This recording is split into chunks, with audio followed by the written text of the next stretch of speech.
자, 그러면 우리 김프로님의 미스터 마켓까지 한번 가보겠습니다. 간단히 할게요. 네. 뭐, 금요일날 대부분 뭐 이렇게 쭉 미스터 마켓을 보면 부동산 얘기를 저희가 할 수밖에 없는데 지난주에도 했고 이번 주에도 하는데 우리나라 이제 공식 그 부동산 가격을 발표를 하는 부동산 원 지표가 이제 계속 나오고 있기 때문에 말씀을 드립니다. 이것도 역시 10년 4개월 만에 최대폭 하락.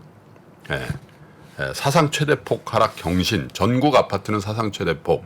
그리고 서울 아파트는 주간 단위로 10년 4개월. 와. 근데 이게 거의 사상 최대라고 봐야 되는 게요. 네. 부동산 원이 시세 조사를 시작한 게 2012년 5월 이후로 처음인데, 그죠?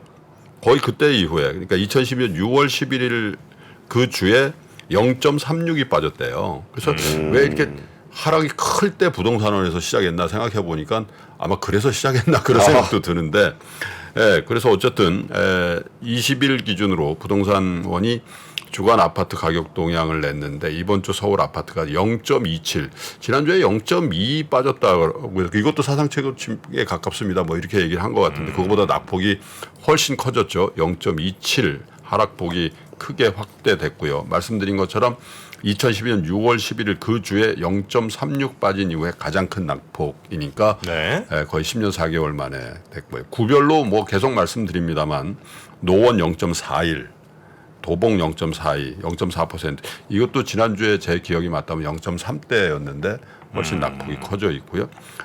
이런 큰 낙폭의 서울의 이 지자체 구가 확산이 됩니다. 성북이 0.37, 서대문 0.31, 금천이 0.3 이런 데도 송파 유독 강남 3구 중에 낙폭이 계속 커지고 있죠. 그래요? 마이너스 0.31이었는데 이번 주에는 0.38, 그죠?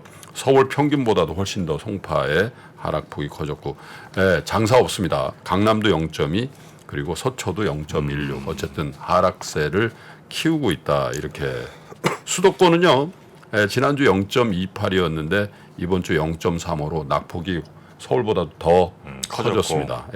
그리고 수도권 아파트 값이 0.3%대 하락률을 주간 단위로 보인 거는요, 부동산원이 시세를 조사 시작한 2012년 5월 이래 처음입니다. 네. 잘 실감이 안 나실 거예요. 0.3인데 그거 뭐 이거 뭐 숫자 장난 아니야? 뭐 이렇게 그게 아니고 실제로 주간 단위로 어쨌든 우리 한국의 공식적인 부동산 통계를 내는 부동산원의 조사 이후에 가장 많이 빠졌습니다. 지난주가. 네. 예를 들면 시흥 아파트가 0.61. 지난주에 0.3이었는데 2배 이상, 2배 가까이 낙폭이 확대됐고 아주 경기에서 제일 잘 나가던 상승기에 제일 잘 나가던 데가 광명이죠. 네. 사실 0.54, 남양주 0.5, 화성 0.5, 거의 0.5% 이상씩 빠지는 이 기초단체 그 시군구가 늘어나고 있다라는 거죠. 그리고 지방 아파트 값은 이제 워낙 거래가 이제 많지 않아서 그런 것 같습니다만은 0.21% 이제 서울 수도권보다는 덜 빠졌는데 그래도 지난주에 하락폭인 0.17보다는 많이 빠졌습니다. 그래서 이렇게 빠지다 보니까 전셋값도 같이 빠집니다. 서울 아파트 전셋값 지난주에 0.3% 하락을 해서 지난주에 0.22%보다도 낙폭을 더 키웠고 수도권 전셋값은 0.32에서 0.41로 전국 기준으로 0.25에서 0.31%로 하락폭이 커지면서 역대 최대 낙폭을 동시에 기록했다. 네. 집값과 전셋값이 같이 빠진다라는 겁니다. 이건 뭐 당연히 다른 이유보다도 금리 때문에 그렇습니다. 금리 때문에 그리고 수신금리가 뭐 저축은행 기준으로 6%인데 6.5%도 있다고 그러더라고요. 6.5% 이렇게 된다는 건 그 플러스 알파라는 얘기니까요. 도저히 돈을 빌려서 내가 집을 지금 살 용기를 낼 분들이 아예 없는 거죠. 그래서 이제 정말 근데 그 금매도 사실 타인 간 거래인지는 잘 모를 정도의 금매 이런 금매들 위주로만 거래가 일부 있고 정말 거래 절벽이고 또 하나는 일부 아파트 단지에서는 정말 낮은 가격으로 매물을 내놓는 사람들을 또 그 커뮤니티에서 그냥 단체로 비난하고 막 이렇게 색출해야 되는데 이런 좀 위험 수위까지 나오고 그거 하시면 안 돼요. 그거는 안 되죠. 그래서 그런 것들이 사실 아파트 가격에 왜곡을 줬다라고 주장하는 사람들도 많잖아요. 그래서 정상적인 거래가 진행이 될 수 있어야 된다라는 것이 가장 중요한 것 같고요. 네. 어쨌든 부동산의 낙폭을 제가 계속 말씀드리는 거는 이게 이 부동산 쪽의 낙폭이라는 게 사실 우리 가계 자산의 어떻게 보면 큰 바위 같은 거거든요. 그게 이제 훼손이 되기 시작하면 여기 위에 있는 소비, 이 위에 있는 유가증권 투자, 금융상품의 투자가 다 흔들릴 수 있기 때문에 부동산 시장을 주 단위로는 저렇게 실황 중계를 하듯이 이렇게 말씀드렸습니다. 네. 근데 실제로 이게 숫자가 0.27 그러면 이렇게 마음에 와닿질 않잖아요. 근데 아까 김부장님 잠깐 중간에 말씀해 주셨는데 이걸 케이스로 보면 무시무시한 숫자들이 많이 나와요.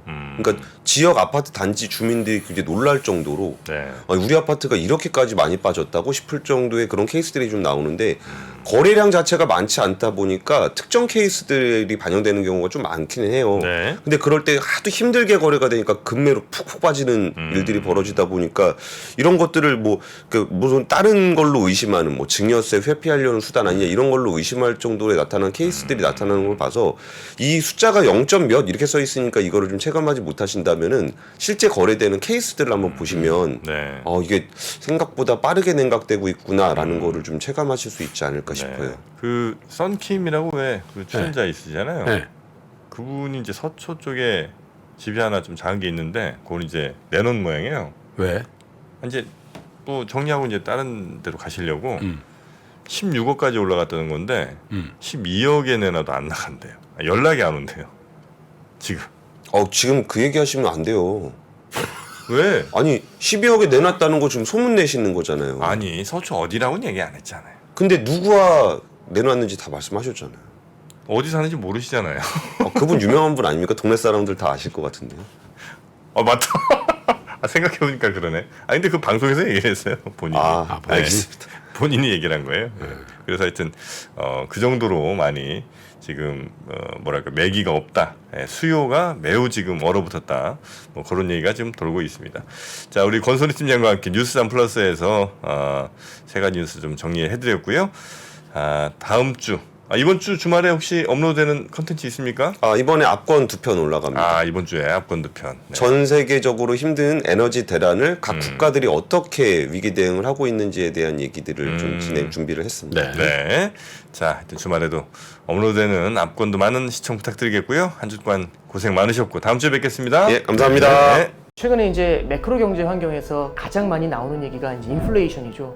이 매크로 경제라는 게 우리 일상생활에서나 아니면 투자에서나 굉장히 큰 영향을 주는 게 맞는 것 같습니다. 매크로 경제에서 가장 중요한 게 금리, 환율, 물가 이런 거거든요. 금리가 높을 때 유리한 기업이 있고 금리가 낮을 때 유리한 기업이 있을 겁니다.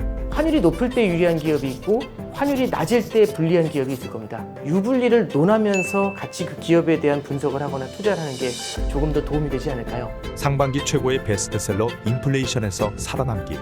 지금 서점에서 확인하세요.